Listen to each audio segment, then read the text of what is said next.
اوقاتكم حبايبي، كيفكم؟ ان شاء الله تكونوا بخير. ورجعت لكم اليوم فيديو جديد مع هاي الوصفة اللذيذة، وما بتحتاج شي معكم الا كله موجود بالبيت عندكم.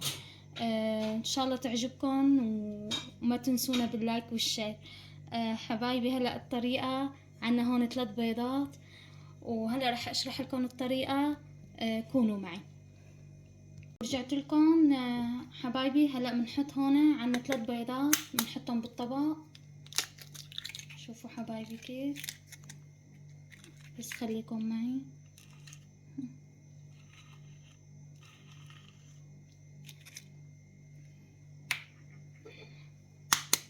هاي 3 بيضة، سهلة كتير كتير، لازم الكل يجربها. هاي الطريقة بانكيك للأولاد. أنا بحب دائما أعمل لهم إياها مشان يفرحوا فيها. وهلأ عنا هون زرف فانيليا، بس خليكم معي حبايبي. هلأ بنحط الزرف والفانيليا وبنخلطهم تخليطة هيك بسيطة. شوفوا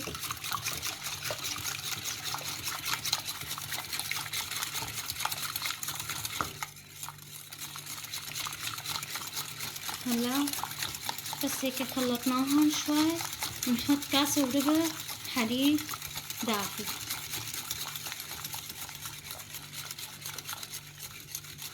هاي كاسة حبايبي، هاي كاسة.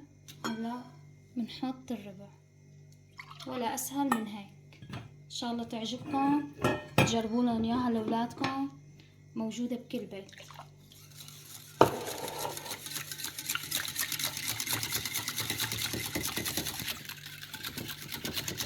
هلا بعد هون مخفقناهم، هلا بنروح على الطحين. شوفوا حبايبي، هون عنا كاسة، وهي الكاسة الثانية من الطحين. بنحط اللون طبعا هون. هلا حطينا هون الكاسة الثانية. هلا بنحط معلقة كبيرة باكنج باودر.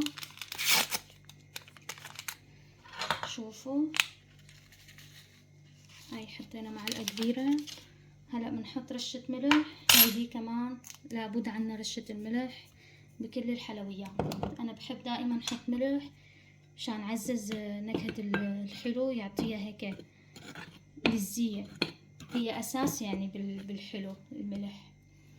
وطبعا نحط هون السكر، نسيت لكم، راح نحط السكر مع الخليط هذا اللي عملناه. هون نخلطهم شوي مع البيض والفانيل. هلا بنحط الطحين معه. هلا راح احط الطحين. شوفوا حبايبي، هون بنحط الطحين تدريجيا، بس مشان ما يتكتل معنا، ولا اسهل من هيك. هلا بنخفقهم.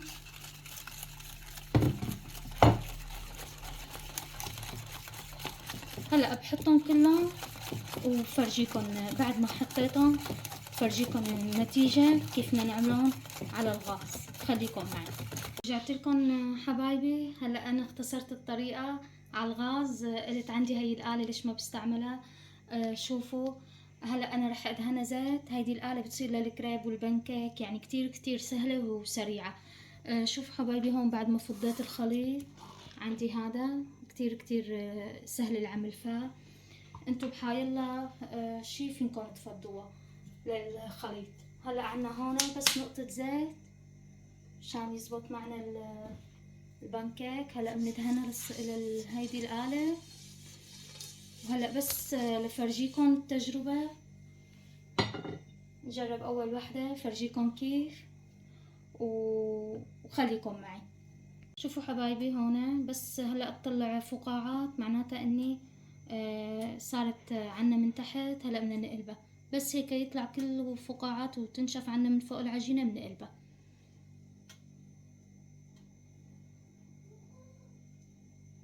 هاي كل الولاد بحبوها، وعن جد كتير لذيذة.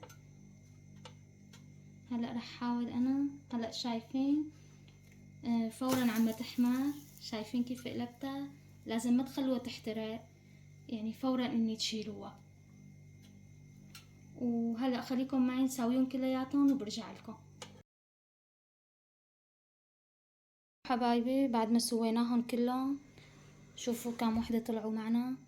هلا اللي بيحب فينو يكتر الكمية، يعني يزيد الكمية، بس انا عملتهم يعني هيك منا تجربة ومنا بيحبوها الاولاد، يعني اني فرجيتكم كيف لازم تسووها، وان شاء الله تكون عجبتكم حبايبي. هلا فينكم انتو شو ما بدكم تحطوا، فينكم تحطوا عسل، فينكم تحطوا نوتيلا، فينكم تحطوا سكر بودرة، يعني ترشوهم على للبانكيك وبيطلع كتير كتير يعني غير شكل، طعمه غير شكل. وهلأ ضلوا معي مشان نزينه. رح زينه وفرجيكم الطريقة النهائية. وصحة وهنا عقلبكم، يا ريت ما تنسوني بالشير والتعليق إذا عجبتكم وصفاتي، وتفعلوا لي زر الجرس، هيدا أهم شي. وأنا كتير فخورة فيكم، وبدها تكبر عائلتي فيكم. شكرا لكم.